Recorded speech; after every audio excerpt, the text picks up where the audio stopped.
kembali kepada kalian.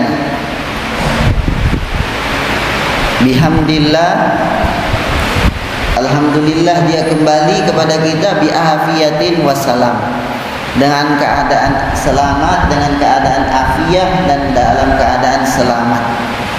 Jadi beliau memperumpamakan bulan Ramadan sebagai tamu yang datang kepada kita. Jadi beliau katakan, "Hadza dhaifukumul karim." Bulan Ramadan tamunya kalian yang mulia.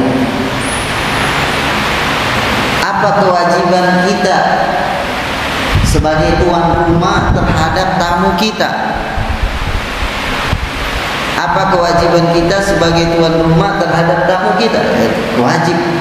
Hakun 'alal madhif an yukrimad dhaif. Wajib kepada tuan rumah untuk menghormati, untuk memuliakan tamunya. Dia bilang, "Hadza dhaifukum karim, ada alaikum bihamdillah." Tamu ini kembali kepada kalian. Tahun kemarin dia bertamu, tahun ini dia datang kembali kepada kalian. Alhamdulillah kalian masih sehat, alhamdulillah kalian selamat, kata beliau.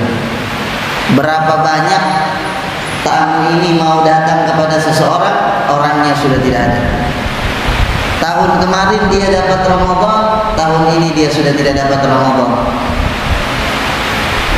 Berapa banyak anak kecil tahun kemarin dapat Ramadan, tahun sekarang tidak dapat Ramadan. Berapa banyak anak muda tahun kemarin dapat Ramadan, tahun ini dia tidak dapat Ramadan. Berapa banyak orang tua tahun kemarin dia dapat Ramadan, tahun ini dia sudah tidak dapat Ramadan. Kesempatan tamu ini masih datang sama kita, muliakan, hormati, agungkan tamu ini, muliakan tamu ini. Jangan sampai dia datang tahun depan kita yang sudah tidak ada. Makanya dikatakan Imam Ibn Jauzi pernah berkata, "Lau qila li ahli kubur tamannau."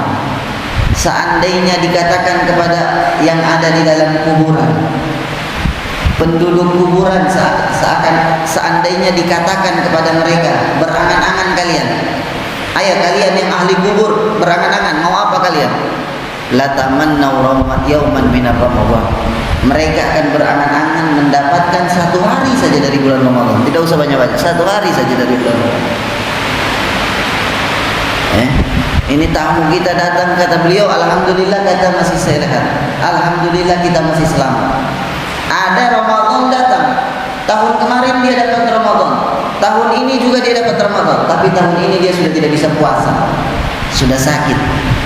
Tahun kemarin dia dapat Ramadan, tahun ini dia sudah dapat Ramadan dalam keadaan sudah terkapar, sudah kesakitan, tidak bisa puasa.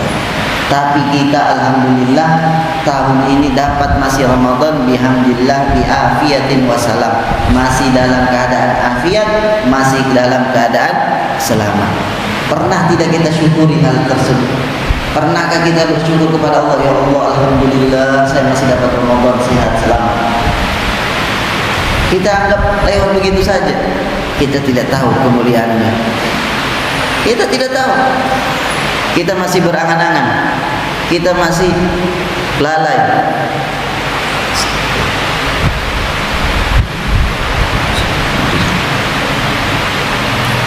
Jadi ini bulan Ramadan. Jadi tamu seperti ini masih datang sama kita biafiyatin wassalam, dalam keadaan afiah dan dalam keadaan selamat. Ayo Bu, kau baju itu.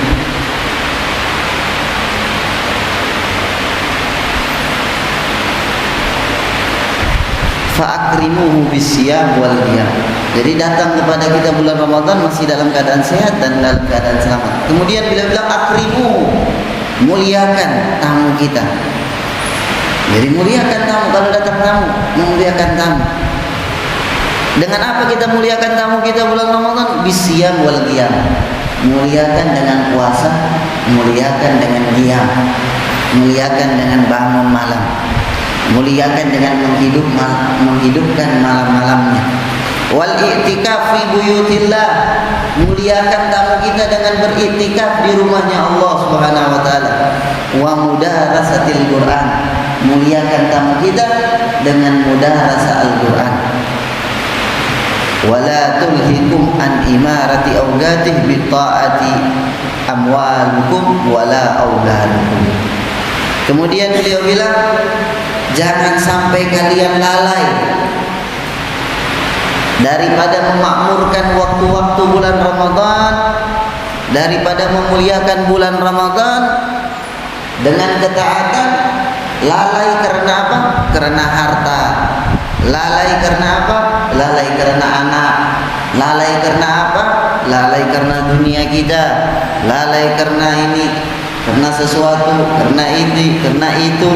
Jangan sampai, kata beliau, la tulhikum, jangan buat kalian lalai daripada memakmurkan waktu-waktu bulan Ramadan. Jangan sampai ada tamu kita tidak. Mana tamu? Ada tamu di depan, kau tidak keluar, kau tidak sambut, kau tidak duduk sama tamu, kau cuma di dalam rumah. Tidak, itu bukan penghormatan kepada tamu. Penghormatan kita kepada tamu, duduk sama beliau, bahkan kalau duduk hormati. Menghormati bulan Ramadan dengan puasa, bangun malam, baca Al-Quran, iktikaf di rumahnya Allah, dengan ibadah-ibadah kita kepada Allah. Itu penghormatan kita kepada tamu bulan Ramadan. Kemudian beliau bilang, faqad anzalallahu salasa ayatan fil mu'minina mau'idah in tadabbaruha. Allah telah menurunkan 3 ayat di dalam Al-Quran, cukup bagi kita in tadabbaruha, jika kita mentadabbur ayat-ayatnya. Jadi ada 3 ayat di dalam Al-Quran cukup bagi kita, membuat kita semangat beribadah. Cukup bagi kita membuat kita, cukup bagi kita membuat kita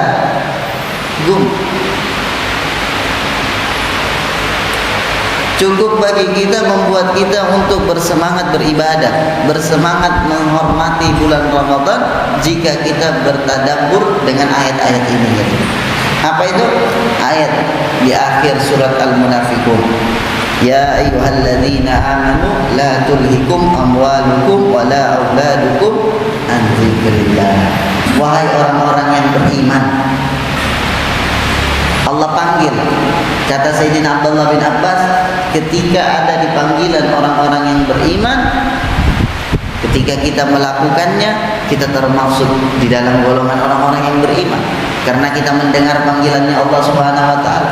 Ya ayyuhalladzina amanu, wahai orang-orang yang beriman, la tulhikum amwalukum wala auladukum, jangan kalian dibuat lalai, jangan kalian terlalaikan karena harta kalian, karena anak kalian, an zikrillah, dari zikir kepada Allah.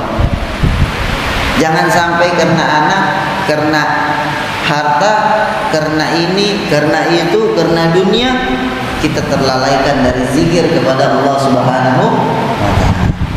Di dalam ayat lain Allah berfirman, inna min azwajikum wa auladikum aduwwul lakum.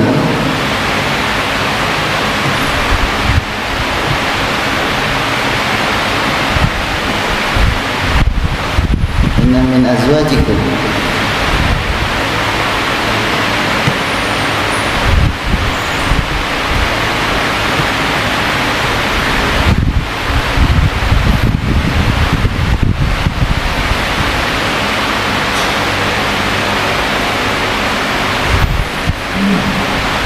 ya ayyuhalladzina amanu inna min azwajikum wa auladikum aduwwal lakum fahdharuhum. Wahai orang-orang yang beriman, ketahuilah di antara istri kalian dan anak kalian ada yang menjadi musuh kalian. Yang bagaimana? Yang membuat kita lalai dari agama, yang membuat kita lalai dari jalannya Allah, dari zikir kepada Allah, itu akan jadi musuh nanti di hari kiamat. Bukan di dunia, nanti di hari kiamat jadi musuh. Dia akan tuntut kita Seperti mana sering kita dengar cerita ketika dia mau dimasukkan ke dalam surganya, ada yang memanggil, ya Rabb iktasli min hadzal zalim. Ketika dia sudah mau masuk surga di hari kiamat, ada yang memanggil, wahai Tuhan, ya Allah, ambil hak-hakku dari orang zalim ini. Siapa? Ketika dia berbalik, anaknya rupanya. Anaknya yang menuntut dia nanti di hari kiamat. Kenapa kau menuntut saya? Bukankah saya sudah kasih kau pakaian? Bukankah saya sudah kasih kau harta? Bukankah saya sudah kasih kau tempat tinggal, makanan? Benar, tapi dia tidak ajarkan saya, dia tidak didik saya, dia tidak ajarkan saya untuk panggil saya untuk menyembahmu sebagaimana dia menyembah engkau. Akhirnya Allah perintahkan semuanya masuk ke dalam neraka. Inna min azwajikum wa auladikum aduwwan lakum. Sesungguhnya di antara istri dan anak kalian yang menjadi musuh-musuh kalian di hari kiamat, karena sudah tidak ada. Yauma yafirrul mar'u min akhihi wa ummihi wa abihi wa sahibatihi wa banihi likulli imri'in minhum yawma idzin sya'nun yughnihi. Saudara takut baku jauh. Kenapa? Karena takut, dia tuntut nanti. Wa ummihi wa abihi, dia jauh dari ayahnya dan ibunya karena takut. Ibu mau tuntut anak atau anak mau tuntut ibu. Wa sahibatihi wa bani, istri jauh, anak jauh karena takut dia tuntut istri atau istri tuntut suami atau anak tuntut istri tuntut. Likulli imri'in minhum yawma idzin sya'nun yughnihi. Semua punya urusan masing-masing karena takut. Dia bilang fala yara amamahu illa nar. Di depan api, kanan api, kiri api, belakang api. Sudah takut orang. Gimana sendiri-sendiri sudah tidak ada. Waktu urus mana anak tidak ada.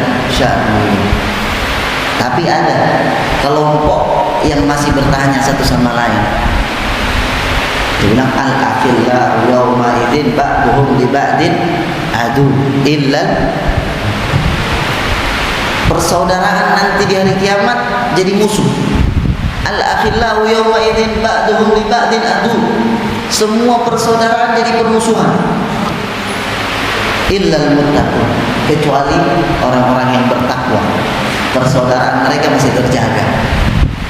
Jadi kalau mereka taat, hubungan antara ibu, anak, bapak itu masih kuat dari syafaat. Tapi kalau mereka orang-orang yang tidak taat, itu jadi musuh.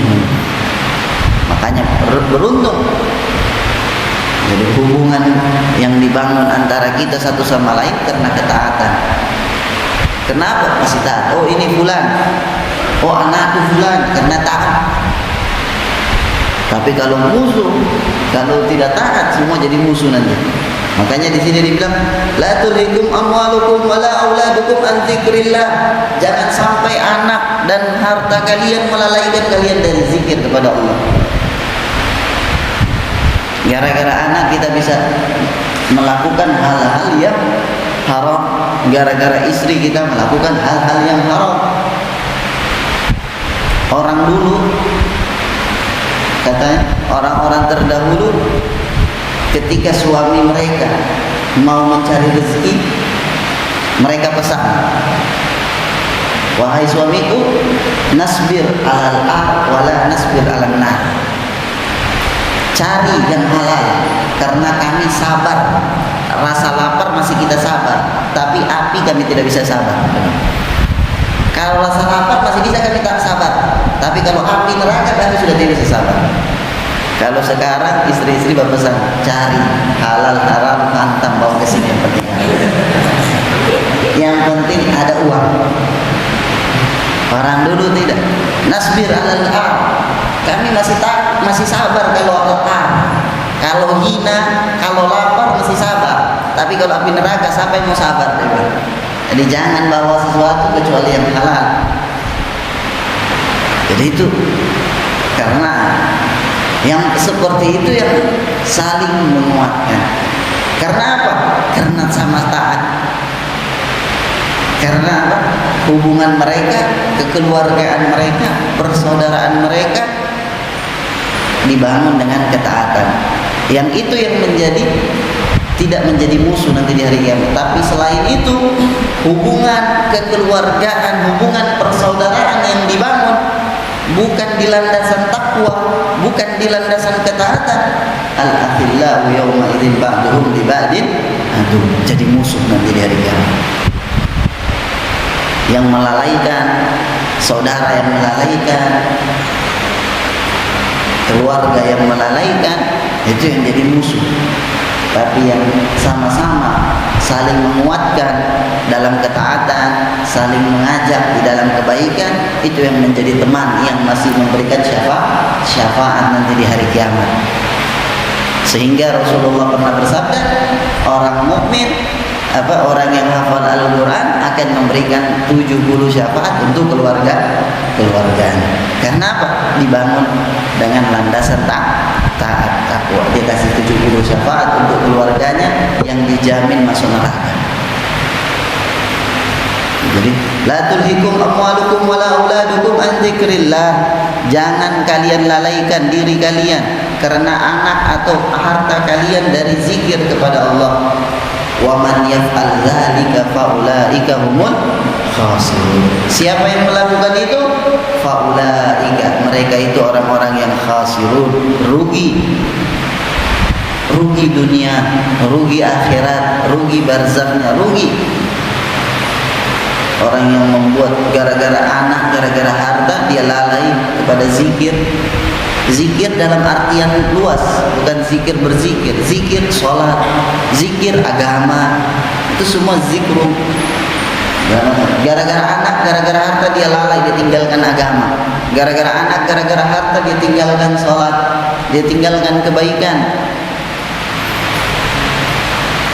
Itu rugi orang-orang, faulaika humul khasirun. Orang-orang yang seperti itu orang-orang yang rugi.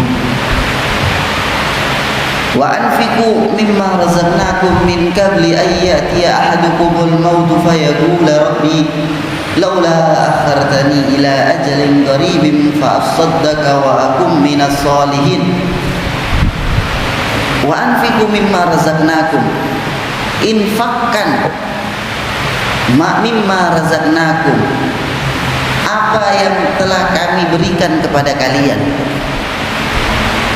Infakkan apa yang telah kami berikan kepada kalian. Jelas.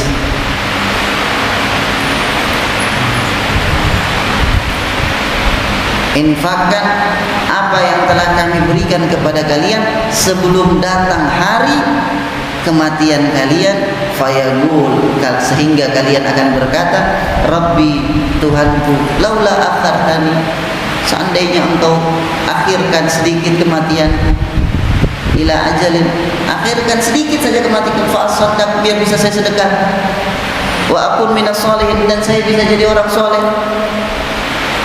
Nabi bilang, sedekahkan sebelum kalian mati, karena kalau kalian mati mau bersedekah sudah tidak bisa. Sedekahkan sebelum datang ajal kalian, nanti kalian menyesal. Ini Allah bacakan, Allah ceritakan di dalam Al-Quran agar kita itu menjadi orang yang mengambil pelajaran bahwasanya nanti ada orang yang diberikan harta sama Allah, dia tidak sedekahkan, Allah cabut nyawanya. Kemudian dia bilang, ya Allah, seandainya kau tunda sedikit saya bisa sedekah. Harta yang dia cari banyak-banyak, siapa yang menikmati? Bukan dia. Cari harta, mati. Hartanya baku rampas anak keturunannya. Terus kau sudah cari harta, yang menikmati bukan kau. Di akhirat cari harta ini capek. Dia sudah capek, pagi siang malam, kecapean mati.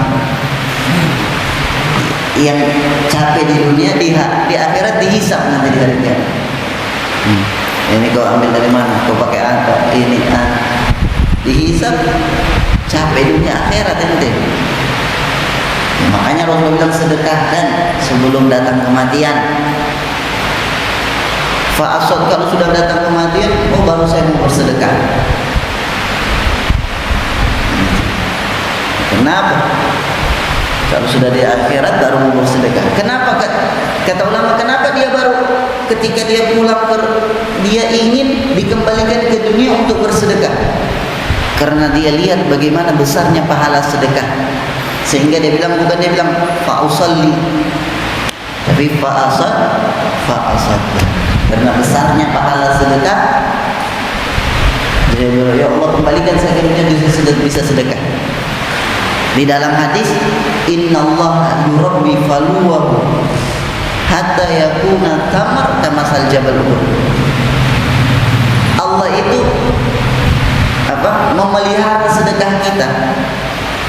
Allah pelihara. Jadi sedekah itu seperti hewan yang dipelihara sama Allah, sampai-sampai satu kurma itu nanti di hari kiamat seperti gunung Uhud. Dari mana nih pahala gunung Uhud? Iya, dari satu kurma, karena Allah pelihara dia. Berkembang, besar. Satu kurma pahalanya seperti gunung Uhud. Bagaimana banyak?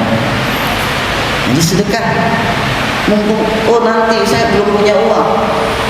Kalau kau tidak bisa bersedekah dalam keadaan kau punya sedikit, kau tidak bisa bersedekah dalam keadaan kau punya banyak uang nanti. Tidak bisa.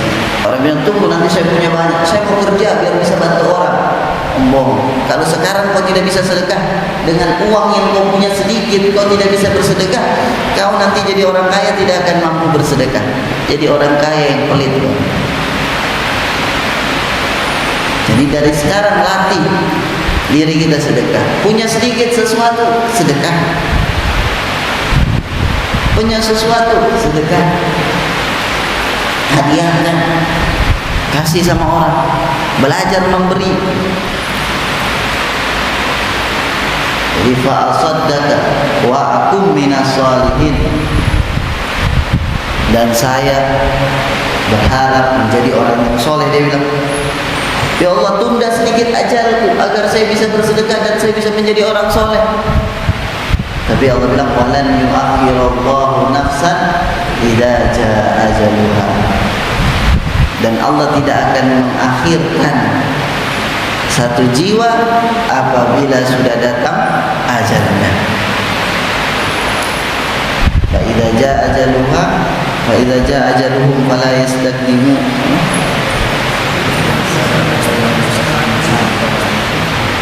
Fa idza jaa sa'ata wala kalau sudah datang ajalnya la yastaqiru wala yastaqiru. Tidak dimajukan, tidak dimundurkan. Sudah. Tidak ada yang bisa dorong. Apa yang kau punya? Semua jadi rebutan anak keturunan.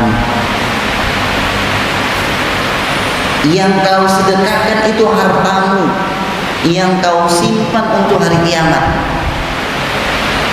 Kalau kita saya simpan sesuatu untuk masa tua, untuk masa depanku. Asal kau sedekahkan, kau simpan untuk hari kiamatmu. Apa yang kau berikan, itu yang kau simpan. Itu yang rezekimu yang tetap. Yang kau makan, rezekimu habis. Tapi yang kau sedekahkan, itu rezekimu yang masih ada, yang masih tersimpan untuk hari kiamatmu. Makanya pernah suatu saat Rasulullah menyembelih kambing. Rasulullah sembelih kambing. Kambing bagian disedekahkan semua sama Rasulullah. Tinggal pahanya, tinggal paha kambing yang Rasulullah mau makan sama keluarganya. Kemudian Sayyidatuna Aisyah bilang, zahabatis syah wa baqiyatiz zira. Kambing sudah habis, tinggal paha. Kata Rasulullah, tidak. Zahabatiz zira wa baqiyatiz syah. Paha yang habis, kambingnya masih ada.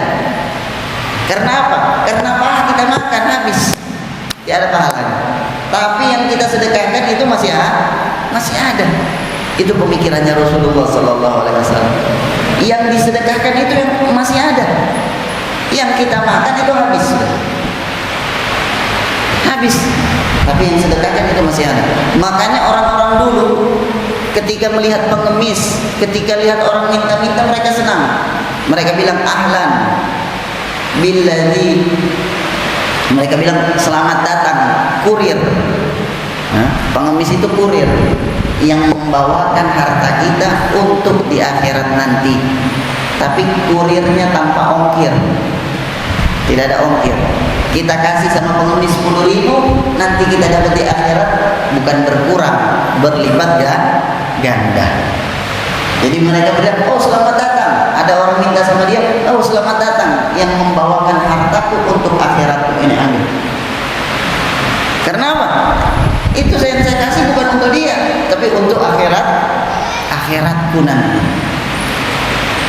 Jadi pengemis itu sebagai kurir saja, kurir yang membawa harta kita untuk akhirat, yang mana kita lebih butuh kepada pahala daripada butuhnya kita kepada uang di waktu dunia kita. Jadi mereka merasakan pengemis itu sebagai kurir. Makanya pernah ada suatu datang seorang pengemis kepada orang soleh. Dia bilang, "Khud lala." Ambil uang, bukan untuk ini uang. Bukan untuk dia, tapi untuk siapa? Untuk Allah, untuk dirinya nanti di akhirat. Kata pengemis itu, "Hat laminka." Sini itu uang, bukan dari kau juga itu uang. Dari Allah. Sama-sama orang yang faham. Pengemisnya paham, orang yang berkasih sedekah juga ambil ini, bukan dari ini, bukan untukmu, untuk saya nanti di akhirat. Kata pengemis ini, bukan darimu ini, dari Allah ini. Ini rezekiku yang dari Allah. Kau cuma perantara. Kau cuma sebagaimana saya kurir membawakan hartamu sampai akhirat, kau juga kurir membawakan hartaku dari Allah. Sama-sama kurir. Jadi tidak ada. Jadi seperti itu. Aku minal wala yu'akhirallahu nafsan idza. Kalau sudah datang sudah tidak bisa kita tunda-tunda. Jadi sebelum datang latih diri kita. Ada sifat yang kita tahu sifat ini mulia, latih diri kita. Sifat dermawan, latih. Saya punya harta sedikit sekarang. Saya kasih teman ini untuk kau. Besok lihat lagi teman kita siapa susahnya.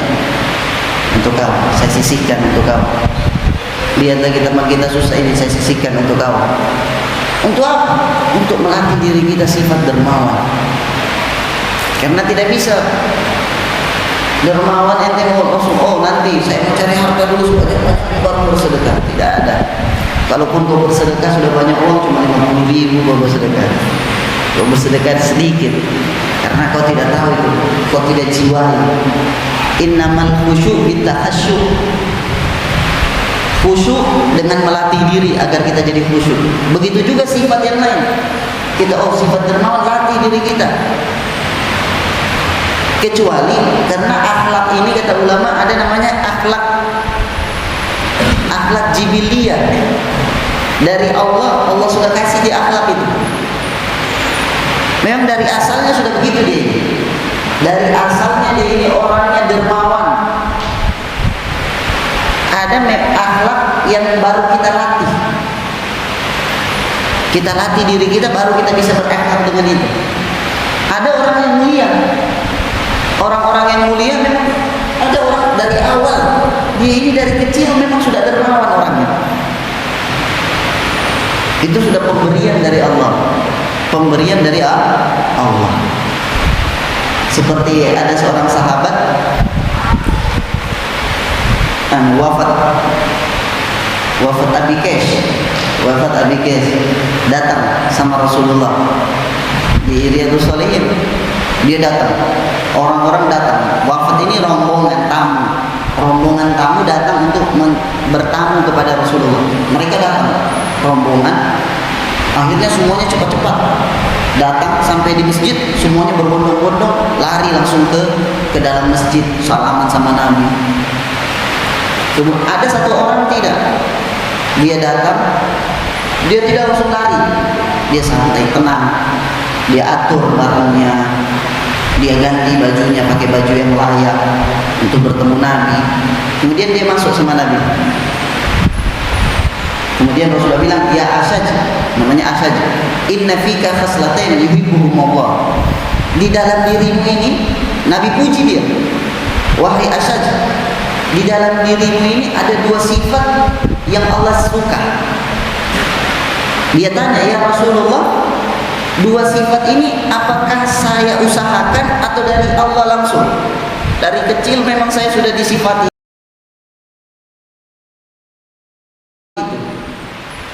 Dia bilang, Rasulullah bilang tidak. Ini sifat jabalahullah alaih. Allah yang kasih sama kamu. Kata dia bersyukur, alhamdulillah. Segala puji bagi Allah yang telah mensifati saya dengan sifat itu. Apa itu sifat? Al-hilim, pemaaf, wal anah, tenang. Orangnya tenang. Jadi teman-temannya sudah lari ke masjid langsung salaman, dia masih santai.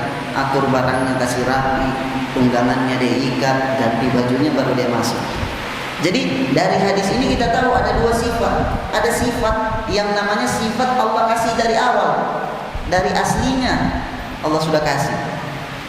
Ada sifat yang kita latih dulu diri kita, baru kita bisa mendapatkan sifat tersebut. Ada orang pelit, tapi dia latih dirinya untuk dermawan, akhirnya dia jadi dermawan. Ada orang tidak penyabar, orangnya tidak penyabar, tapi dia latih dirinya untuk penyabar, akhirnya dia jadi penyabar.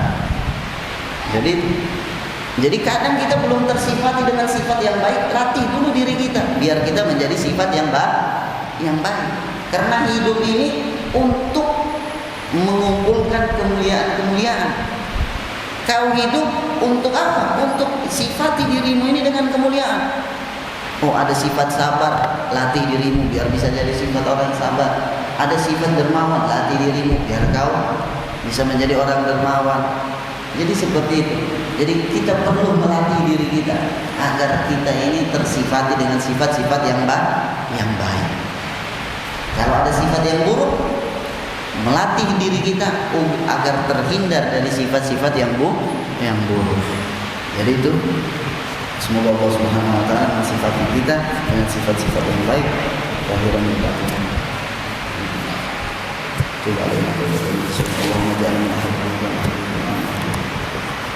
siang kemudian alaman Allah wa ila hadirat nabi sallallahu alaihi wasallam.